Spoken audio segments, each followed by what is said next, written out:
Hello and welcome back to another video of the Brainy Heart. Today I'll be talking about arrhythmia. I will also talk about the three main types of arrhythmia.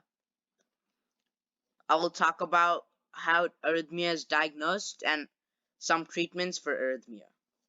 Let's get started. I'll start off by talking what arrhythmia as a whole is. Arrhythmia is a fancy word for irregular heartbeats. Now that you guys know what arrhythmia is, let's talk about the three main types of arrhythmia. And remember, these are the main three types. There are a lot more types of arrhythmia that we'll talk about in later videos. But for now, the main ones. If you're wondering what these waves are, these are the ECG readings when you have a certain type of arrhythmia. I've also put the normal heartbeat just as a control. Let's start off by talking about bradycardia. Bradycardia is nothing but slow heartbeat.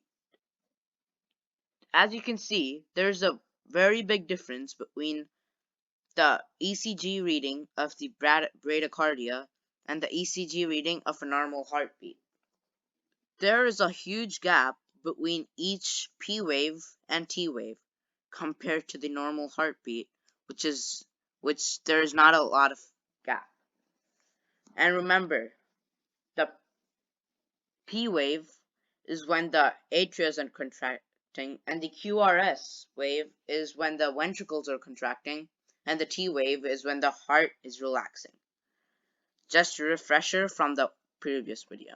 Now, what is happening inside the heart when you have bradycardia? Well, your SA node is sending signals to the Purkinje fibers and to the Bachmann's bundle very slowly. And this causes the heart to beat slower than usual. That was bradycardia for you. Now, let's talk about tachycardia. Tachycardia is nothing but fast heartbeat. And if you compare the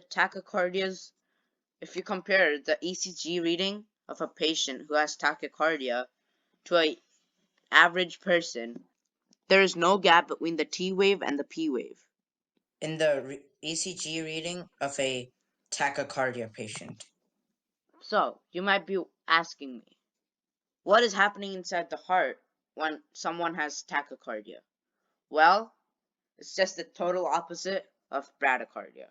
Your SA node is sending impulses way too quickly to the Purkinje fibers and Bachmann's bundle, which is causing the atria to contract very quickly and then the ventricles to contract quickly, and it keeps repeating, and this is not good.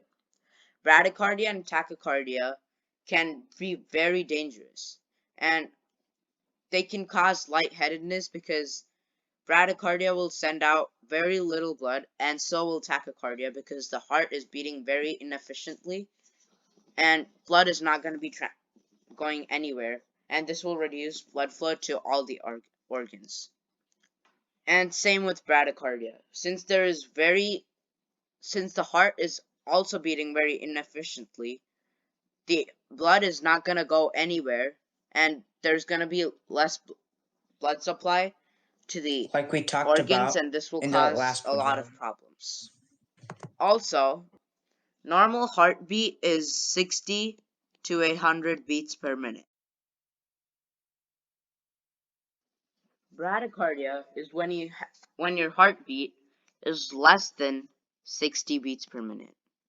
And tachycardia is when your heartbeat is more than 100 beats. Now, let's move on to atrial fibrillation. Atrial fibrillation is when your atrias are not contracting properly. And like you can see, you cannot find any P wave. You can only see the QRS wave. The P wave, as I told you before, is caused by the atrias contracting.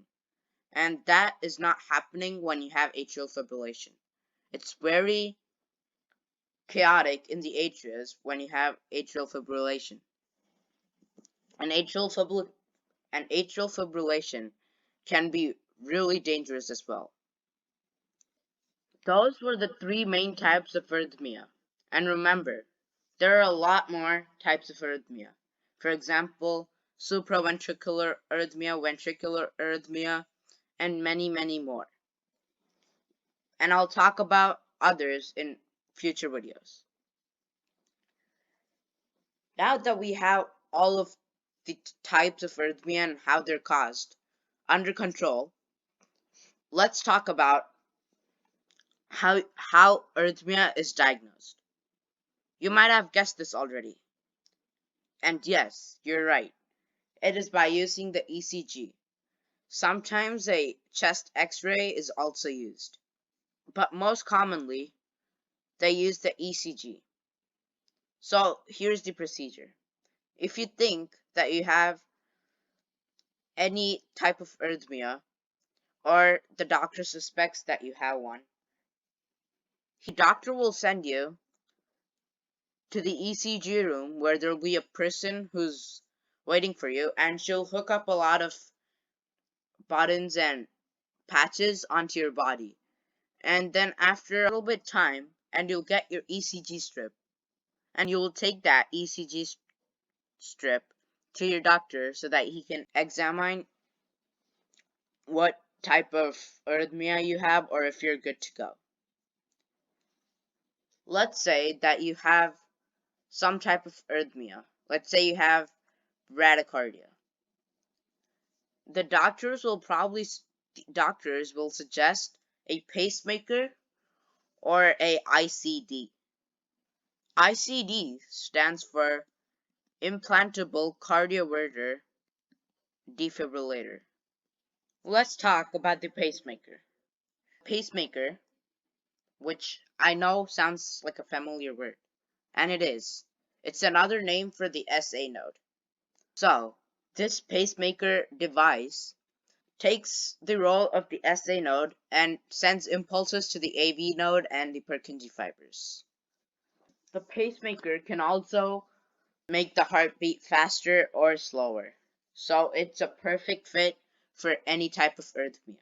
ICD, or implantable cardioverter defibrillator, is a device that monitors your heartbeat, and if your heartbeat gets out of control, it sends a shock to make it normal. And it also records the heartbeat so that the doctors can see it on your next visit to the doctor. Those are the two main devices that are used. There are other things, and you might need a surgery, just a minor surgery, to put these in place. And you might have to stay in the hospital for 2 to 3 days so that the doctor can check if the pacemaker or ICD is working. Nowadays, however, the ICD comes with a pacemaker as well, so it's a two-in-one, basically. That was it for today's video. I hope you enjoyed it and learned a lot from it.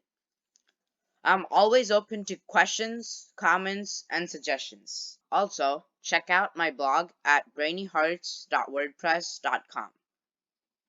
This is the Brainy Heart signing off. I'll catch you later in the next video.